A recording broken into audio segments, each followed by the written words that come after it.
15 Shocking America's Next Top Model Secrets revealed in Netflix Reality Check. Netflix announcement of Reality Check Inside America's Next Top Model docuseries was exciting for both fans and critics of America's Next Top Model. The streaming platform's docuseries Fit for TV, The Reality of the Biggest Loser was a fascinating re-examination of the controversial weight loss competition last year, and ANTM was ripe for the same treatment. Reality Check is a mix of archive footage and new interviews with former ANTM contestants, major panelists, and Tyra Banks herself, offering fascinating context on the origins of ANTM and some of the most shocking changes over the show's 24 cycles. Here are the 15 most shocking revelations from Reality Check. America's Next Top Model premiered in 2003 at the height of the early 2000s reality boom, and its format was shaped by the reality shows dominating pop culture. Host and creator Tyra Banks was particularly inspired by American Idol and The Real World. After watching American Idol explode in 2002, Banks wondered what the contestants were like when the cameras weren't rolling, wondering, "I was always curious. What was Kelly Clarkson doing when she goes home?" She teamed with producer Ken Mock to build a series that combined high-stakes competition with house-living dynamics, creating a hybrid format that kept Top Model running for 24 cycles. Banks and Mock assembled a dream team for their show that included runway coach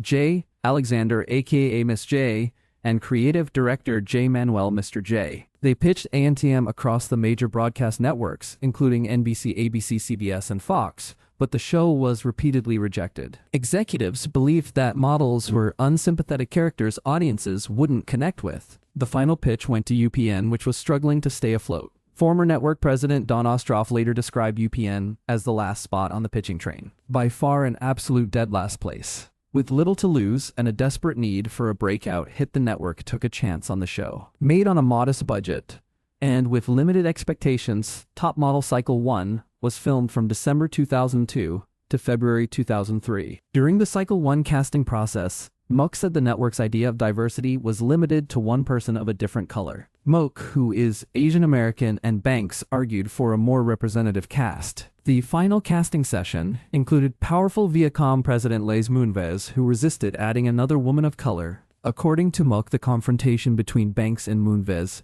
nearly became physical. Casting was reopened, and they ultimately selected 18-year-old Latina contestant Giselle Sampson. While Banks framed the show as opening doors for diverse models, Sampson reflects in Reality Check that the experience damaged her self-esteem, with industry professionals openly critiquing specific parts of her body, including her wide ass, and it did not lead to a lasting modeling career. In Cycle 2, one of the dramatic ANTM cycles, the final contestants traveled to Milan, where one of the franchise's most disturbing storylines unfolded. Shandy Sullivan's sexual encounter with a Vespa driver was framed in 2004 as a cheating scandal brought on by stress. In hindsight, the context looks far darker. In the docuseries, Banks deflects responsibility, saying production isn't my territory, while Moak maintains production operated like a documentary, yet production controlled all the elements leading up to the assault. The rule was that a camera couldn't follow a single person into a bathroom, but since Shandy was with a man, the whole thing was recorded. Cameras captured additional footage that intensified her humiliation, including calls to the man she slept with about protection and STDs. Moak said they scaled back the footage significantly. Jay Manuel had an astute observation that the Janet Jackson Super Bowl incident led to tighter broadcast regulations, so it wasn't a story choice, but a legally necessary move. Moak noted that it was one of the most memorable moments in Top Model, referring to what many would consider rape. As America's Next Top Model became an early hit, UPN ordered 2 cycles per year to capitalize on the momentum. However, now that they were a success, the pressure to stay on top forced challenges to become increasingly extreme. Tyra Banks points to Survivor and Fear Factor challenges as inspiration, shows that pushed contestants to their limits for dramatic television. ANTM followed suit, staging shoots with live tarantulas, stilt photography, flaming runways, and even outfits made of raw meat. While these spectacles boosted ratings, they often produced images that were unusable in real modeling portfolios. The docuseries confirms what many fans long suspected: the show's increasingly outrageous challenges were designed for TV drama first and real-world modeling credibility second. America's Next Top Model makeover episodes were a fan favorite part of the show, but Joni Dodd's transformation in Cycle 6 went far beyond a simple haircut. The show offered to fix her prominent snaggle tooth, framing it as a life-changing opportunity. According to Joni in Reality Check, she wasn't allowed to call her mother or consult a lawyer before signing paperwork, and immediately beginning extensive dental procedures that lasted all night. The aftermath left her in intense pain, so much so that her tears during the next day's photo shoot were genuine.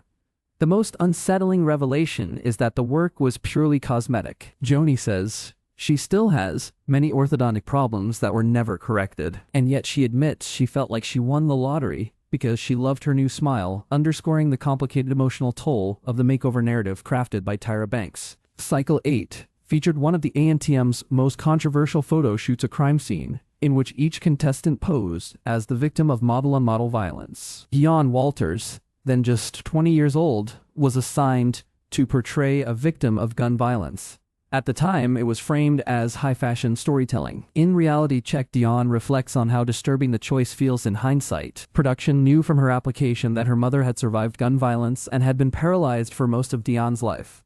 The connection was not accidental. What was presented as edgy television now reads as calculated emotional provocation. The docuseries also fails to address that Jael Strauss was asked to participate in the shoot, despite learning of her friend's overdose the week prior. Jael later passed away from breast cancer. In Cycle 4, Kenya Hill halted a photo shoot after a male model repeatedly touched her and made sexually suggestive noises that left her visibly uncomfortable. The footage aired, but instead of addressing the behavior, the judging panel criticized Kenya for not being playful or sassy enough in handling the model. In Reality Check, photographer and ANTM judge Nigel Barker himself, a former model, and positioned as the panel's token straight man, stands by the original framing. Watching the tape, he characterizes the harassment as the reality of the modeling world. Rather than expressing regret or acknowledging a systemic problem, Barker appears to normalize the experience. This reinforces the idea that contestants were expected to endure physical and emotional mistreatment for the sake of the shot. After Cycle 8, Jay Manuel considered leaving America's Next Top Model, frustrated that photo shoots had shifted from fashion to spectacle. Honoring an early promise to Tyra Banks, he emailed her directly to thank her, but signal his intent to move on. Manuel claimed Banks didn't reply for 3 days, then responded with only 3 words, "I am disappointed." Jay recounts that before this, he and Tyra had been close friends. Lawyers even persuaded him to return for Cycle 9. On set with cameras rolling, they were buddy-buddy, but off-camera Tyra refused contact. Jay later described the season as psychological torture. When asked about him in Reality Check, Banks declined to comment, saying, "I should call Jay, but I don't want to do this here." Like many reality competition shows, America's Next Top Model staged dramatic eliminations, but the contestants didn't actually go home when they were cut. When models were sent home, cameras captured them packing up and leaving the model apartment, creating the illusion of freedom. Off-camera, a production assistant would escort them to a nearby hotel to remain sequestered for the remainder of filming. During this time, contestants weren't allowed to contact family or friends. Both Jay and Dionne confirm what many former contestants have said over the years: neither Tyra Banks nor any producers offered guidance, support, or even acknowledgement once a contestant was eliminated. The practice underscores how ANTM prioritized dramatic storytelling over the well-being or career development of its young participants.